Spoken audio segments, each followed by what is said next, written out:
সাহাবীকে ডাকাইতে ধরছে, তো বলছে আগে তোমাকে মারবো তারপরে মাল নিব, আগে তোমাকে তারপরে, এটাই আমার ধর্ম। তো বলছে ঠিক আছে 2 রাকাত পড়তে দাও। ওই যে লাশগুলা দেখো না, তোমার মতো 2 রাকাত পড়ছে, কোনো কাজে দেয় না, আচ্ছা পড়ো। ডাকাইতে তো জানা ছিল না যে এর 2 রাকাত কিরকম 2 রাকাত, হ্যাঁ এর 2 রাকাত যে কিরকম এটা তো ওর জানা ছিল না।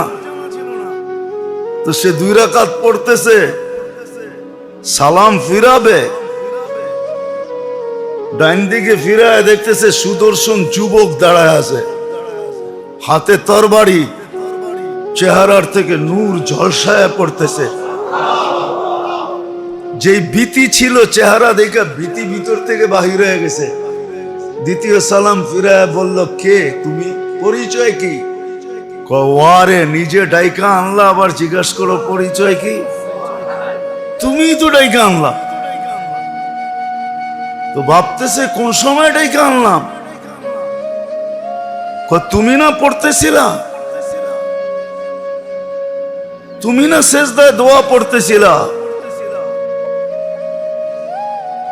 তোমার দোয়াই তো আমি চতুর্থ আকাশে ছিলাম।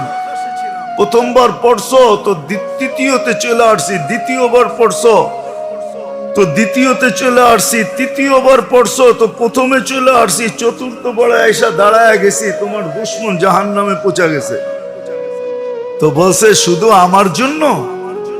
বলছে না, আমি কিয়ামত পর্যন্ত জীবিত আছি, তোমার মতো জামাত যে উপহার দিতে পারবে তার সাহায্যে আমি নির্ধারিত। নামাজ তো ওরকম হইতে হবে।